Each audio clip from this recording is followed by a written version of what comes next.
Yeah. How's your summer going? uh, summer's going good. I mean, as good as summer can get. Summer sucks, but it's I'm still breathing, so that's good. Yeah. One day closer to turkey season. Yeah, right. Yeah, I feel the same way about that. Missing those spring days. You telling me? Yeah. No, it's good. You do any fishing or anything? I go a little bit. I went fishing the other day. My parents have a lake behind their house, and just caught some like largemouth bass, and we Nice. caught. I mean, it's like crazy good, but they're all like, luckily they're all like eating size, so we caught like 38 of them. Wow. And filleted them out and been eating on them. They're really good. I like to grill them. Nice. It's one thing I've never had is grilled bass. It's good. It's good fresh. I'll say, it's okay frozen, but if you fillet them and don't freeze them, and then you just like 2 pieces of aluminum foil and lay them in there with some olive oil and a bunch of seasoning and some lemon and stuff, it's really good. Yeah. And it doesn't get much better than fresh, no matter what you're talking about. Yeah, I mean, it's for whatever reason with fish, it's like a huge deal almost to cook them like without freezing them. I don't know why their flavor and texture gets so much worse when you freeze them. Yeah, it almost kind of gets rubbery after you freeze them. Yeah, I don't know why it is. I mean, I guess all meats are better fresh, but It seems like fish, it's even more like important. Yeah. Well, for those who are listening right now, we've got Cameron Weddington on the phone. He's a pretty big turkey hunter from what I understand. I found Cameron's Instagram, which is the Godfather 49. Is that correct? Yeah, the Godfather, like the movie, but G-O-B for turkeys. Way better, in my opinion. Yeah, I agree. I like it. How long have you had the Instagram going? I've been following you for a couple years now. Yeah, man, I started it back in like college when me and some buddies were going up to Niagara Falls, and I was like, well, I'm going to make an Instagram account so I can take pictures and show people what we're looking at, and so I started it then. And then it's funny, I have all my, I don't have a huge following, but I've like amassed a decent little following on there now, and all my buddies from college are like, dude, I would have never guessed you would be the guy who would get like a couple thousand followers. Yeah, I'm looking at it right now, and as of right now, you've got like 9,700 some. Yeah, no, I really want 10K because maybe it's not even true, but I've heard once you hit 10,000, you can you get more capabilities. Like, oh, really? Yeah, I think you can like embed links and stuff in your stories, because like I can't do that right now, and I know that. I think that's what gives you that power. So I want to see what kind of social media power I can wield by having 10,000 followers. You only got like 300 to go, so I know. Probably, my following will tank now because turkey season's over, and it'll pick back up next year. But yeah, it's cool, man. Instagram's perfect for me because I like to post a picture and then put the story of like how the hunt went. And it's not even really for other people, which I guess a lot of folks enjoy it. But for me, like I go back all the time and I'll read my own posts, from 3 years ago and be like, oh man, yeah, that was awesome. I forgot about that little detail, Mm-hmm. Yeah, just kind of reliving the moment. Yeah, it's like a perfect way to keep a little like online journal, and also share it with other folks at the same time. And then I do post a lot of recipes, and I'm really big into books, like the literature surrounding the sport of turkey hunting. So I post a lot of those and try to help out some of these authors we have that are still writing turkey hunting books and promote those for them because I love them. Yeah, that's awesome. I got to tell you, Cameron, I appreciate everything you post. I'm on there every day hoping that you're going to be posting something because I like the stories and I like every content turkey hunting. I don't know what it is, but I think you understand what I mean as far as turkey hunting is life, basically. You telling me, man? it's a crazy deal how for some people it's like once you experience it, you know, maybe it takes a couple times, but it's like all of a sudden you're just hook, line, and sinker. Like you can't not go. You know, like I literally can't just not go if it's spring. Yeah, that's all right. And other people, luckily, you know, thank the Lord, they like to go crappie fishing because that's good. Yeah. You know, I'm glad they have that, and I'm glad they enjoy it. It keeps them out of the woods. You know, absolutely. Yep. I'm with you on that one. Yeah. Do you have, while we're talking on social media stuff a little bit still, do you have a podcast as well? I think I see on your Instagram, you've got a link to that. Yeah. So a couple years ago, I got brought in to co-host a podcast called the Turkey Hunter Podcast. It has been running for a long time with Andy Galliano. I met him in college. I actually was an intern for him. And it was fun. I helped him with the podcast back then. And just 2 years ago, he asked me if I would co-host it with him. And it's a lot of fun, man. We've got like 300 and something episodes. All we talk about is turkeys. Comes out every week. 100% turkeys, year round. And it's fun. We have a lot of cool guests and things like that. So I enjoy it. Gives me a chance to talk about turkeys at least once a week with somebody. So that's always good. Your turkey outlet there. Yeah, it is. It's like a build up all week. Just like, you know, I'm at work just wanting to go tell one of the secretaries about turkeys, you know, but she doesn't care. And then I finally get on a phone call and I get to talk about it. Yeah, that's awesome. Hey, that's pretty neat. You get to do that every week. For those who are listening, I'll let you guys know now. I've been actually listening to the podcast again. I started a couple of years ago and then I stopped listening, but I've been listening to it again recently, and there's some very good information on there. Oh yeah, we got everything turkey wise. I mean, you can imagine 300 and something episodes of only turkey content. Mm-hmm. So you got, you know, if you're wanting to know about land management, we got some episodes on that. We got turkey biology, obviously tips and tactics for hunting turkeys. We also, pretty cool, we started 2 years ago doing live hunts where we record the audio from our turkey hunts. And we go through those and kind of dissect why we did what we did. And those are pretty cool episodes and kind of unique. And then, yeah, and then we have other ones where we just talk about what's going on in turkey hunting these days, news and things like that. Awesome. Do you have any other social media stuff that, I mean, this is your opportunity right now to let everybody know. So, I'm on Facebook, but pretty much Facebook. I post on Instagram and I hit the little button that says share to Facebook. So okay. So if you're a Facebook user, that's your option. Complete mirror of the Instagram account. Yeah, that's all right. We do that too. I'm lazy, man. That's the easy way to go about it. But you know, that kind of thing, and that's pretty much it, man. I enjoy it. I've met some really cool people through social media. That's one of the positives to it. I see a lot of, you know, negatives to it these days with turkey hunting, it seems, but there are some positives. I've met some good friends through social media and started relationships through there, so it's been cool. Mm-hmm. Awesome. Well, for those who are listening, go check out the podcast, Turkey Hunter Podcast, and Cameron's Instagram account, The Godfather 49.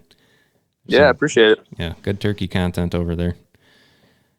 Well, I guess we'll ask you your first actual turkey question here. What got you into turkey hunting? Well, I saw one strutting, gobbling, and drumming, and it's like, yeah, I want to see this every day of my life, you know. I was blessed when I was younger. I had a guy from my church took me turkey hunting, and because my dad didn't turkey hunt. He's gone a couple times over his life. I think he's killed one or two, you know, and it's just not his thing. He's a big quail hunter, so he's hunting those birds that are pretty much leprechauns these days. But he, the guy from my church, he took me and called up a turkey, and I got to see the whole show and everything. I shot him. I was using a little 20 gauge, and I shot him. Turkey got up and ran off. So didn't get him, but I got to see the show, and I knew immediately, like, yeah, I want to do this. And then I just kind of got, went from being a weekend warrior, like every Saturday morning going, to like, I want to go more than this. And so I tried to go every chance I got, and it just escalated from there. And then I figured out I could extend my season by getting out of state, going before and after season. Started doing that and fell in love with the camping and turkey hunting aspect. It was just awesome meeting folks around the country, and just really got into that. And I don't know, man, it just, once they kind of took hold of me, there's just nothing like it. My two of my brothers are big. I say big, but they go elk hunting every year, and they love it. They think it's the greatest thing ever. And they keep telling me to go, and they're like, man, it's just like turkey hunting. Like, they bugle and you call them up and everything. I'm like, man, that's great. As soon as one of them gobbles on the roost in the morning, you let me know and I'll be there. That's when it'll be just like turkey hunting to me. Yeah. So I don't know, man. I love hunting other stuff, duck hunting and deer hunting's okay for meat, I guess. But, other things are cool. But when it gets spring, it's business, man. That's what I'm living for, Oh, I'm with you on that one, Cameron. So it was just kind of I got introduced to the sport by that guy, and then it just kind of escalated. When I was younger, I got lucky, and my dad got us permission to hunt on over 1,000 acres of some of the best turkey ground I've ever been on still.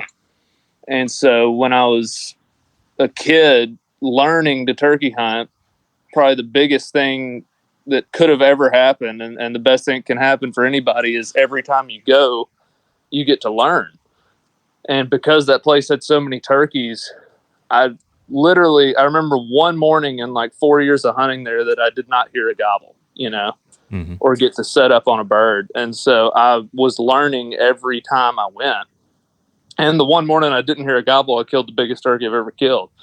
Hey, sometimes it works out that way. Yeah, so it wasn't exactly a bad morning, but I guess that right there is another reason that really hooked me into it. It's because I got to, it may have been different if I had gone for 3 years and never heard one. Like, that probably would have been a lot less appealing. But I was getting to go and be on turkeys, but I couldn't kill them. Like, when I was younger, I was just like, holy crap, there's turkeys everywhere. Like, I can't walk anywhere without running them off, and I cannot kill one of these things.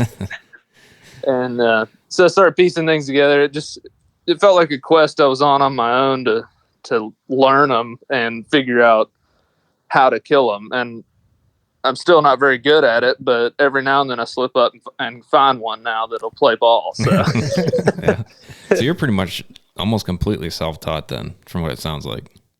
I mean, a lot of it was, but because it doesn't matter how much somebody tells you to do one thing or the other, you got to kind of learn it on your own and what works for you. And so as far as like calling, I would say I'm very self-taught. I mean, that just came from keeping a mouth call in my car year round and blowing the reeds off that thing. But I had a mentor, the guy from my church, who he gave me a lot of insight into the wild turkey that I guess I wouldn't have been able to learn as rapidly as I did. Just different things about turkeys that would have taken years of it happening to click in my brain that, oh, that's why this is happening. And he was able to just kind of tell me, this is what's going on. I'm telling you, for 40 years of experience, this is why he did what he did.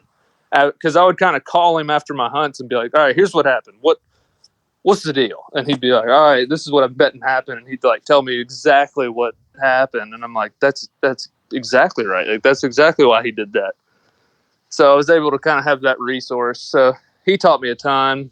And then I had one other guy that taught me a little bit. I didn't get to go with him as much, but he was a doctor around here. He turkey hunts a good bit. He taught me a lot about turkeys as well.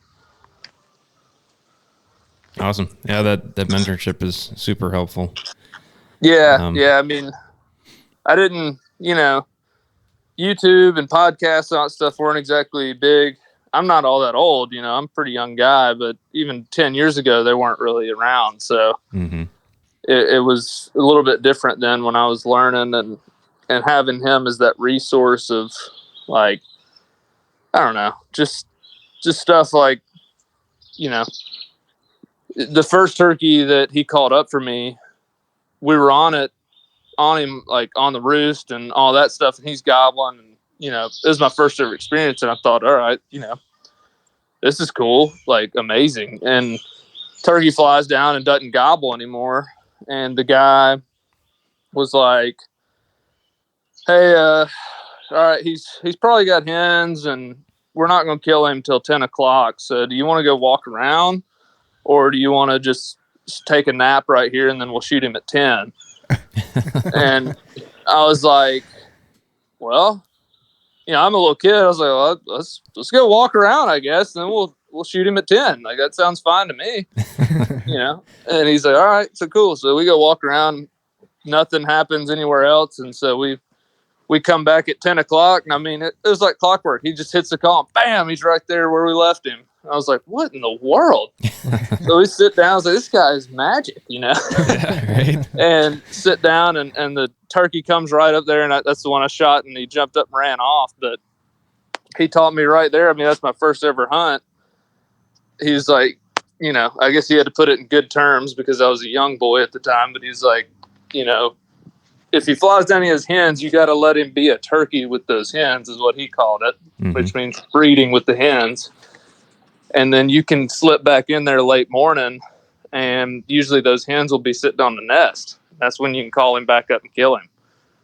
And so, I mean, that right there was advice that I've used, I don't know how many times to kill turkeys, you know, and that was on my first hunt. So I had stuff like that at a young age that really molded kind of ideas in my head about turkey hunting.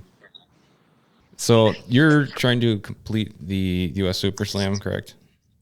Yes, that is the goal. Okay. And you also have a secondary goal there of doing it with no decoys?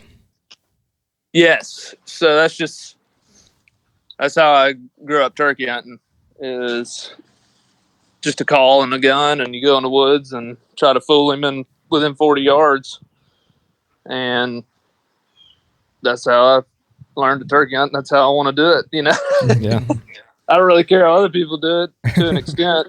I think it is getting a little too easy for some folks, but that's just how I want to do it. So that's what I find enjoyable. I don't like hauling those things around anyway. Have you ever hunted with a decoy before? Oh yeah. I've hunted with them. When I was younger, I would take a Jake decoy or whatever out, and especially on the cattle farm that we had, and shoot turkeys over it. And then I even last year I hunted with a guy who wanted to kill one with a bow, and so I was like, well, we're not gonna be like running and gunning with a bow. I mean, I guess you can, but this guy's like 70 years old and he'd never shot one with a bow. So we put a hen decoy just to position the turkey where it needed to be after he came in. So I mean, we called him up there, but with the dude using a bow and we didn't have a blind or anything, it was kind of like, it's one thing to call him in. We need him to actually stand right here, though. You know. Yeah, right. So especially with the bow. Deployed one then, and then I also do a hunt every year where we take disabled folks out and take them turkey hunting, and almost always use a decoy because you got to use a pop-up blind. Most of them are in wheelchairs or you know, they're pretty severely disabled, so you gotta. It's like I've only seen one turkey die on those hunts, and it literally, like, God himself has to smite that turkey pretty much for it to die. Like he not only has to come into the field and come up to the decoys, like it has to stand perfectly still and outstretch his neck in the exact spot where you want his feet to be standing for it to die. Yeah. Pretty tough. And so we'd use decoys for that too, but like. If I'm out hunting for me, where you know, I'm on the gun kind of thing, no, I'm not now. When I was a kid, I did, but not anymore. You just prefer the challenge? I just prefer that style hunt, where when you use a decoy, to me, in a field or in the woods, you're kind of trying to get the turkey's attention just so he can see your location. And hopefully if he spots the decoy, then he comes in, especially if you're using a male decoy, he'll come in to fight it. Mm-hmm. But for me, I like the hunt of, I'm going to have to hide myself so well or use a terrain feature to where he can't see me at all until he's within 40 yards, mm-hmm. And that's just, I just love that style hunt because it's so suspenseful of, I can't see him either, like he's hammering right over the top of the ridge, just gobbling his brains out every time I call. And it's like that adrenaline pump is coming. And then all of a sudden you just see the tips of the tail fan, easing over the ridge. And you're like, here he comes. And then he peeks that head over to look and you kill him. I just love that. That's the type of hunting I enjoy. And so it's two totally different styles. Because if you're using decoys, you want to be seen, like you want the turkey to be able to see your location from a far distance. Right. Mm-hmm. And with not decoys, I don't want him to be able to see my calling location until I can squeeze the trigger. And so there's a lot of thought that has to go into that, because if he can see you calling from 150 yards, he's going to get very suspicious as to why all he sees is trees. Mm-hmm. And anyway, that's how I like it. I don't really, I don't go around and burn other people's decoys or something. I'm not You're the anti-decoy guy here. Yeah, I'm not out vehemently against them. I am pretty outspoken against fanning and reaping turkeys. I'm not a fan of that in any way, but whatever. I don't set the laws, so it doesn't really matter what I think. But I don't. My best friend and co-host of the podcast reaps the heck out of turkeys, but we're still great buddies. It has nothing to do with him. I'm not a fan of that method. I think it's crosses the line of fair chase personally, but that's just my opinion. So I could still be friends with people that do it. It doesn't make them bad people. It's just a form of hunting. Yeah. Right. I haven't been turkey hunting too long. I think I've killed like 5 birds so far, but I mean, I love turkey hunting just as much as the next guy. You might debate that, but. Oh no. I've met people that have, they just shot their first one, or I met a dude this year who never killed a turkey, and he was about as fired up about it as anybody I've ever seen. And he'd been hunting them for years, and I helped him get his first bird. So that was pretty cool to be in on that. But no, I won't debate you on that at all. Yeah. So I had the opportunity to go out of state myself for the first time this year. I was in the Michigan Upper Peninsula. This was the first time I ever killed a turkey without a decoy. All the other ones I had a decoy. Nice. It was a very different experience, like you're saying. It's a very different hunt. That I was kind of hunkered down by a tree, and I could see his tail fan come up over the top of the ridge, just like you said, and his head popped up, and I pulled the trigger. Yep. And he came in gobbling the whole way, and I didn't see him until pretty much just at the point of the shot. Yeah. It's exhilarating. Yeah, it is. It's I don't know. It's just depends on the person, I guess. But for me, that's what it's all about. I love when you're striking his curiosity. You're fooling him within 40 yards. He's got he comes in suspicious, looking around. It's just intense. And for me, I love that. And, I'll usually, if I either finish out my limit here in Tennessee or before season or something, if I find a flock of turkeys to mess with, I'm pretty nuts about it. Like this year before turkey season, I found 2 gobblers, and it was a massive thunderstorm the next morning. And I was like, well, that's great. I'm going to go sit with them. So I went out there in the pouring rain, and I took a Jake decoy because I wasn't hunting, I didn't have a gun, and I just kind of videoed them for a while, and it was pretty cool. So, I mean, I'll take one if I need to position the turkey, but if I'm hunting, like you just said, that coming up, I don't know. There's just something about it. I like that style of hunting. Mm-hmm. Yeah, that's awesome. Yeah. How many states have you hit now? This year I hit, I think I'm at 26.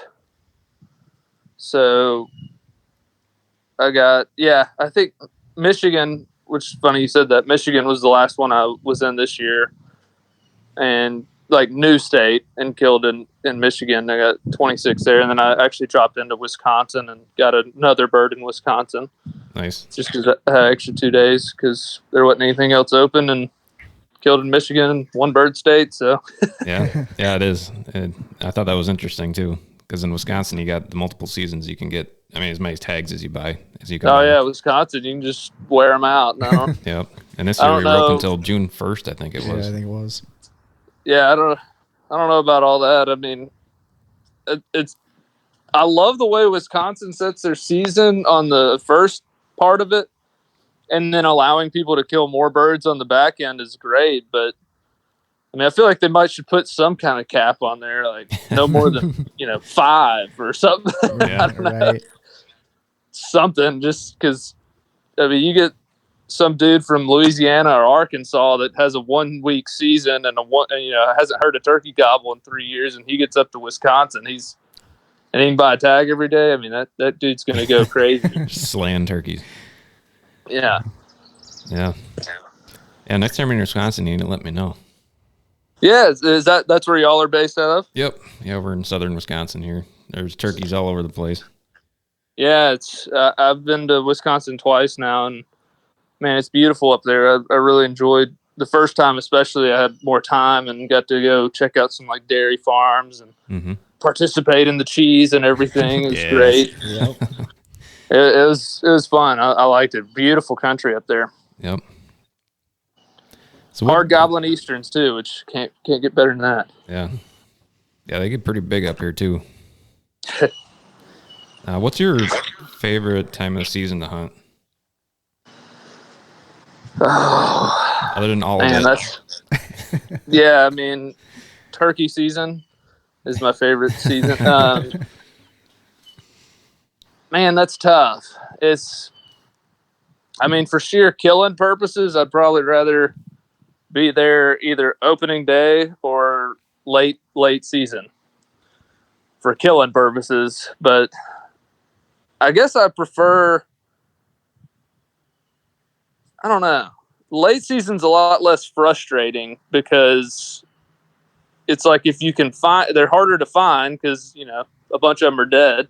Mm-hmm. And, it's a lot less frustrating though, because if you strike one or hear one gobble and find a turkey, he's usually a lot more killable late season.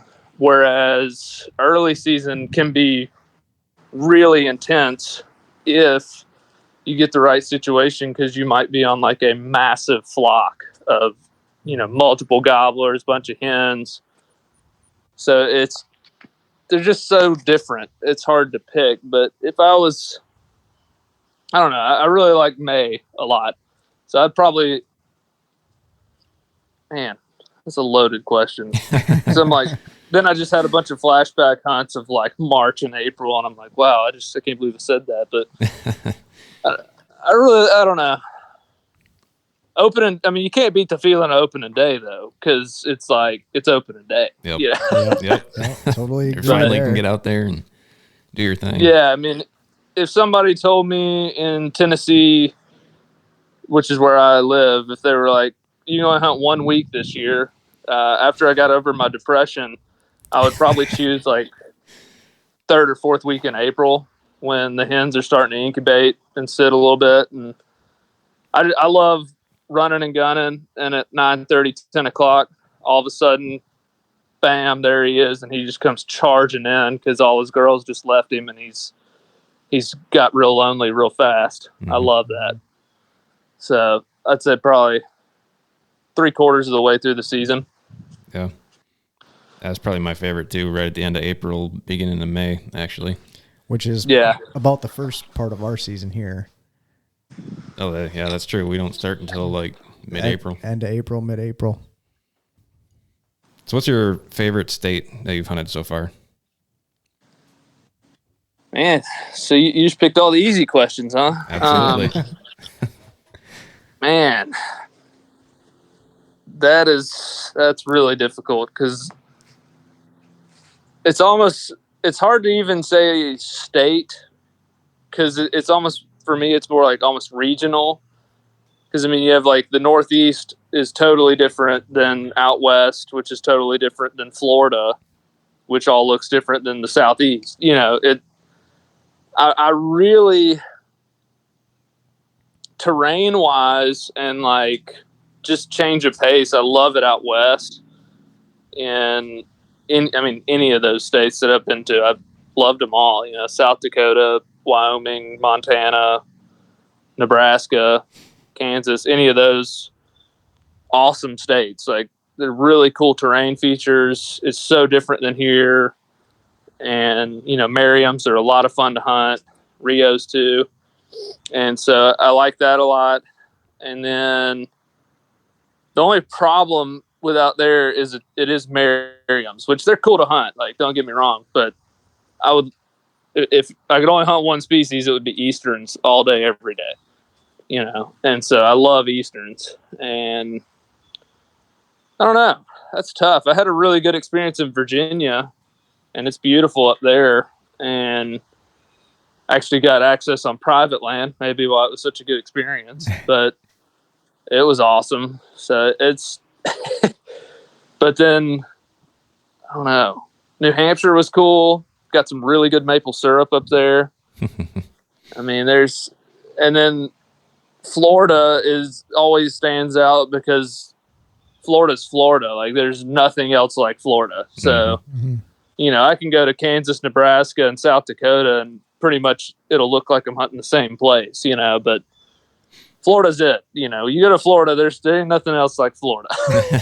Yeah. And that could be a good or a bad thing, I guess. But some people really like Florida. You did? I said some people really like Florida. I haven't been there yet. I'm hoping to make it there in a couple of years. Yeah, I mean, I liked it. You know, it was cool. It's just, you got to be. It's good that it opens early because you need to be in that let's go get a mindset. You know, when you get to Florida, because it's definitely different, and I think a lot of people go to Florida with higher expectations than they need to have, because I know I did. You know, map scouting wise, there's no terrain feat. Like, it all looks the same. Everything for like 1 million acres. So you can't exactly get on a map and find turkeys before you get down there. Like, you have to get down there and then go find them, which can be kind of difficult. In Florida's, I'm imagining in a couple of years when I'm planning on going, because like you said, like scouting on a map, that's how I usually do it, and I imagine that's how you probably usually what you usually do before you go to other states and stuff, because you can usually find terrain that's probably going to hold turkeys. Yep. But in Florida, like what you're saying, it's all the same. Yeah. And it could be different from year to year, depending on how much rain they had and all that. Yeah, it's all right. Here's 1,000 acres of cypress swamp, and it's right next to another 1,000 acres of cypress swamp. And then, good, if I go to the other side of the road, it'll be another 1,000 acres of cypress swamp. So which swamp are they in is the question. And from what I understand, Osceolas don't gobble as much. Is that true from your experience? The Osceola doesn't gobble as much. Is that what you said? Yeah. I don't think we hear them gobble as much, I think, is more of the problem. I think they gobble a lot. You can't hear those turkeys unless you're like within 200 yards of them. I mean, and that was a huge thing I had to learn my first trip down there, because it's like, okay, I hear one gobbling, you know, he's probably a half mile away. Like, no, you will not hear a turkey from far away down there. And I think that's why everybody's like, they just don't gobble as much. I don't think it's that. I think, you know, you just can't hear them because I think everything down there, you know, in Wisconsin, the last week of season, you can't hear nearly as far as you can opening day for how far turkeys are. Well, in Florida, it's like late season, but all the leaves are as big around as you are. I mean, the sound does not travel at all. Yeah, it just dies, and it's humid as heck. I mean, it's really interesting. Flat terrain and vegetation. Yeah, it's flat, a lot of vegetation, a lot of big leafed vegetation, and it's really humid, which none of that is conducive to sound traveling. Mm-hmm. So it's not really, the turkeys we got on and the ones we killed gobbled a lot. It's just, you don't even know they're there till, like, if you hear one, I pretty much figured out in Florida, like, if you hear one gobble, he's close enough to call in. Like, you're plenty close enough. Mm. And, you know, especially in Florida, because you don't have, you know, ridges to move around and stuff like that. Like, you're on flat terrain with him. Yeah, and it's so unique. Yeah, and it's awesome that we get the opportunity to travel around from state to state. I know. And that's something, like I said, I started this year, and I can't believe I haven't done this before. Oh yeah, I mean, you know,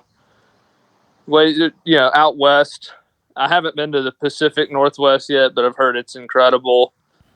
You know, I love the mountains and stuff like North Carolina. It's just so much fun. I mean, and the turkey is the reason you go, but there's so much more to it than just the turkey. But mm-hmm. It is a fun driving factor to not only get you to go to these states you might not ever go to, but you actually are out exploring the woods and the terrain of the state rather than just visiting the big city in the state, you know? Yeah. And for me, that's pretty cool because I can't say that I ever would have been just like super pumped about going to Nebraska unless it's for like turkey hunting. But like, right. Yeah. I didn't see myself as like a child sitting around like, oh my gosh, I can't wait to go to, you know, Delaware. Like that's just going to be incredible, you know? Yeah. Yeah. What state's been the most challenging for you? Most challenging? Arkansas is the only state Arkansas is the only state I've been to that I have not killed in yet. And I've actually been on a couple of turkeys in Arkansas, but Arkansas is tough, man. There's a lot of people in Arkansas that love to turkey hunt, and they don't have very many turkeys anymore, and they really don't have a whole ton of land that holds turkeys. So you have a high concentration of people pursuing a few turkeys on not much land. It makes it kind of tough. Mm-hmm. And so it's just interesting because, I mean, Arkansas, if you look at it on a map, you're like, that's a big state. You know, they have a ton of public land. That's great. But if you really go to Arkansas and look at it, like the whole middle 2/3 of the entire state and eastern side of it are rice fields, which aren't very conducive to turkeys. Yeah. So, you know, you got the Ouachitas and the Ozarks and the mountains up in the northwest part of Arkansas, but it was tough when we were there. I mean, we got on a couple birds and just a lot of other hunters, and let's just say when you're walking around at 10 a.m. in the morning, you don't feel like there's a turkey behind every ridge. Yeah. You feel like you're looking for a diamond out in like a sea or something. Like mm-hmm. It's interesting, but you know, that's just my experience with Arkansas. And I know it all kind of depends on the person and when they go and what their experience is. Cause y'all may go to Arkansas in a couple of years, and first day you step out of the truck, one just comes ripping in, you kill him, and you're like, man, Arkansas is great, you know? Cause yeah. I've had experiences like that in like Mississippi. I thought was going to be very difficult, and I just got really lucky. My first day there, I struck a 2-year-old. He came running right up and killed him. Does that mean Mississippi's like a great, easy state to go to? No, I just got really lucky, you know? Yeah. And so, but for me, it's been Arkansas. I went there for 3 days the first year, and then I've been back 2 more times for just weekends, and have yet to kill one. I haven't even really gotten close at all. Yeah. But I have heard a couple gobble. Well, they're out there then. Yeah. Yeah, I heard the last over the last 3 times I've been, I heard one turkey gobble one time at 1:00. That was it. Wow. On the first day I went out there, and then I never heard him again. So I don't know. That's rough. He got shot after that one gobble he let out accidentally. I don't know. Probably. Yeah. Sometimes it happens for you right away, and sometimes it doesn't. Like I had that experience in Alabama where I hunted 3 days and I didn't get nearly close enough to get a shot. And there's turkeys out there, but it was tough. Yeah, it's you just never know. I mean, because then your buddy may go to Alabama and he just happens to find a pocket of turkeys that have been fooled with. He sits down in there and kills one immediately and thinks it's the greatest state on earth, So yeah, it's just kind of going to be based on everybody's experience. But for me, Arkansas has been the toughest one. Yeah. And I didn't really have I would say, great experience in Kansas, which was shocking to me. I did have the second turkey I killed in Kansas was a great experience, but my first ever time out there, I was kind of surprised.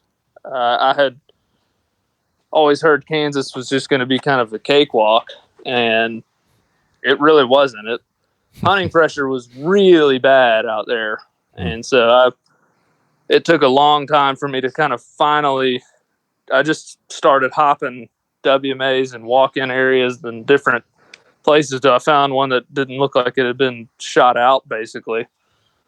And so finally got on one there. But I was surprised at Kansas. I thought, I don't know, you just kind of always hear people who go to Kansas are like, oh, it's easy in Kansas. But I didn't think it was all that easy personally. Yeah. Like I said, it's based on everybody's experience. Yeah, that's how it is. But hopefully the rest of them all do come easy somehow. I don't know. We'll see. I still got Delaware will be difficult.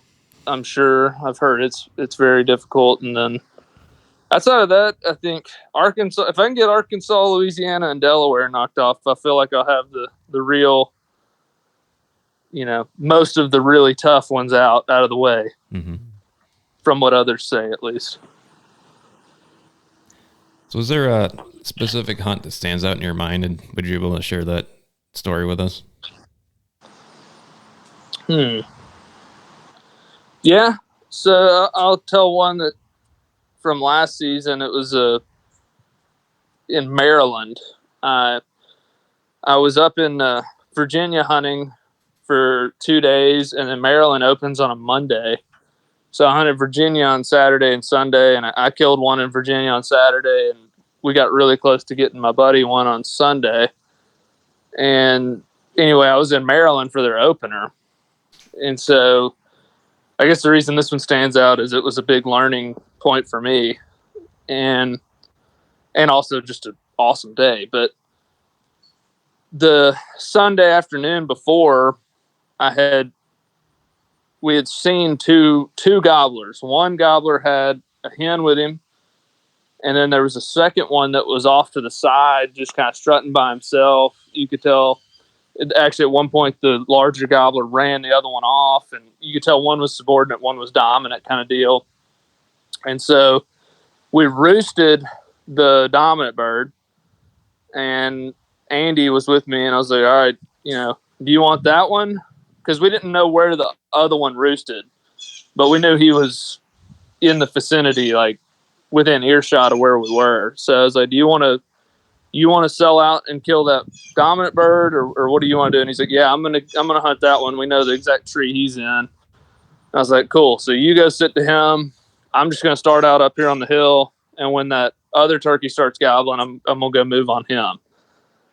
And so that's what we did. Next morning came. My turkey gobbled on the roost, pretty good ways off. I moved in. It was so thick. He was in the middle of these woods, and it was very thick, up to about a little over knee high, was very thick. And then it was like open. So it was just a really tall understory, basically. And I moved in there, and I was probably 100 yards from him. And I thought, all right, I can. And there was a four-wheeler trail running straight to him. And I thought, in my head, immediately I thought, I need to stand up and call the turkey in without sitting down so that I can see over all this junk, you know? Mm-hmm. And I thought it, and I was like, nah, you know, I'm just going to sit down and he's going to come walking down this 4-wheeler trail. Why would he walk through all this other crap? Like, he's just going to walk right down the 4-wheeler trail and I'll kill him. So that's what I did. Sat down. I hit the call. He, like, I have the audio from it. He literally quadruple gobbles. I went, and he quadruple gobbled. And I was like, oh my gosh, this is, you know, you are so dead. And he starts just ripping it for about 3 minutes or so. And I waited, and he gobbled, and I cut him off and yelped on top of him. And he just, I mean, like his head almost exploded. He just goes nuts. And immediately I hear wings, and I see him like sailing to me. And I was just like, oh my gosh, like this is one eager turkey. So he hits the ground and immediately dips into the thick stuff. And I was like, oh no. And I'm sitting there aiming down this 4-wheeler trail. And all of a sudden I like can tell there's movement to my right. And I turn my head, and that gobbler's standing like 3 yards from me, directly to the right. And I was like, son of a, you know, that sucks. So I tried to spin and shoot him, which never, ever works. Because for what, like, I don't know how they possibly can accelerate as quickly as they do, but it's something else. But he got out of there. You know, he's dodging and weaving through all the thick crap. I tried to shoot him, missed him. I missed him 3 times actually running, and then I ended up running up there and trying to get another shot. I think I shot 5 times, never did scratch a feather of him. But I was just sick, and like when something like that happens, I always go back and like try to learn something, I guess, and examine it. And so I went back in there, and I stood behind the tree where I had, before the hunt, had even thought I need to just stand here, and looked, and I was like, if I had stood here, I would have seen him coming the whole way. You know, mm-hmm. I just, for whatever reason, I have ingrained in my head that you have to sit to kill turkeys for some reason. But I knew I needed to stand up to kill that turkey, mm-hmm. to be able to see more than just one trail. And I didn't do it, and that cost me the bird. So I was pretty sick with myself and over the whole deal. I mean, it's a great experience, but the good part of the story, moved on, decided, you know, I'm just going to go try to find a different bird. Drove about 40 minutes to a whole different area and went in there, climbed over a mountain. I just was running and gunning. And in Maryland, you have to quit at noon. And so it was 11:30. I had 30 more minutes. I was 3 miles from the truck. I was like, well, here we go. It's like, this is pretty much my last area to call in. And I hit the call, and I heard a gobble. I was like, uh-oh. So I knew time was of the essence at this point. So I didn't just sit down. I took out like running towards the turkey. And I get up there and sit down, call, hammers it. I look around. It's same, literally like exact same understory, knee high. And I'm like, all right, I learned my lesson on that deal. So this time, instead of sitting or standing, I kneeled, upright, kneeling just by a tree, and I could see over the whole thing. And I was like, this is perfect. And so I started calling. They're hammering. And then, I mean, long story short, not really even a long story. It was 4 minutes after my first call. Here they come, and I see it's 2 gobblers, and all I can see above all that thick stuff is just their heads snaking through there, you know. Mm-hmm. And picked out the bigger one, smoked him, and it was 11:57 or something when I shot him. Right on the wire. Shot him right there at the bell. Redemption story. Learned from my mistake. I guess that's kind of why that story all stands out to me. Mm-hmm. Yeah, I think the best way, in my opinion, to learn about turkey hunting is just by getting out there and making those kind of mistakes. Oh, yeah.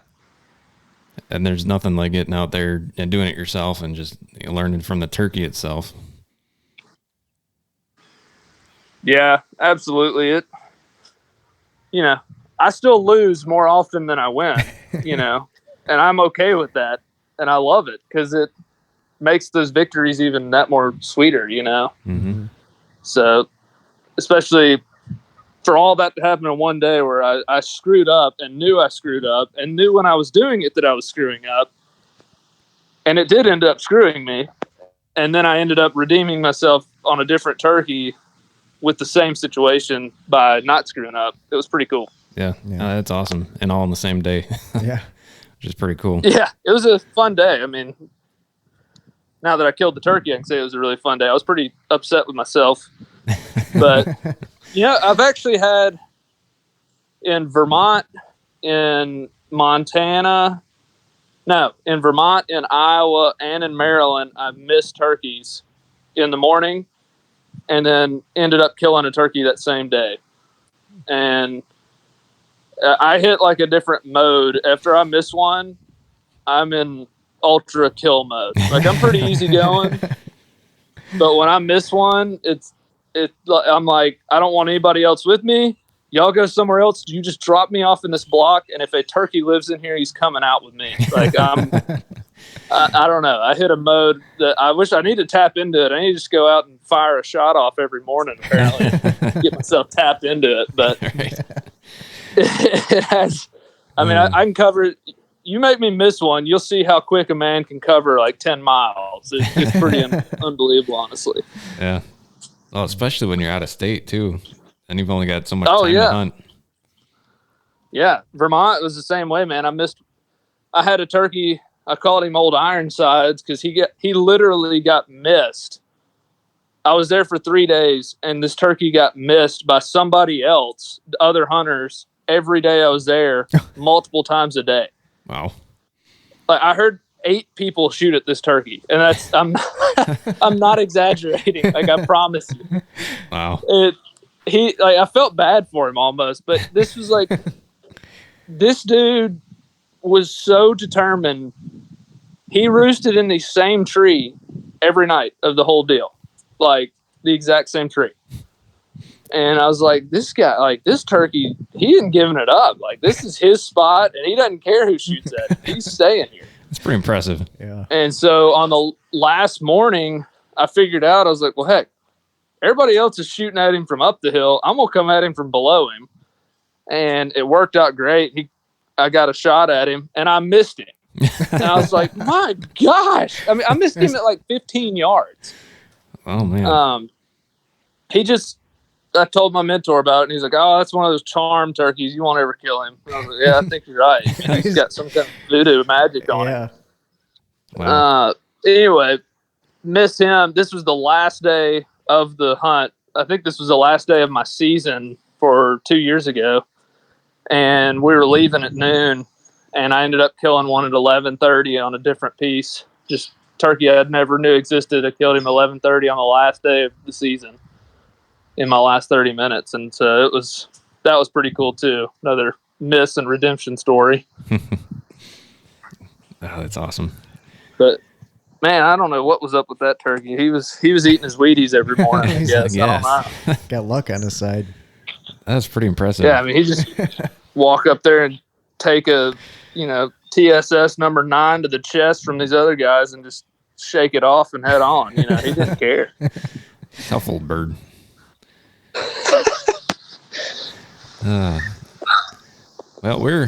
I could talk about turkeys all day with you, man, and we're gonna have to end this at some point. Unfortunately, we're coming up on an hour. Well, I think we're at an hour now. Yeah. But if you can't tell, I can talk about them for a while myself. Yeah. Well, we'll have to have you on again sometime. Yeah, let's do it, man. And sure enjoyed it. You guys seem like you're great guys, and I hope y'all have a good deer season coming up. I assume y'all be chasing them. Oh, yes. Oh, yep.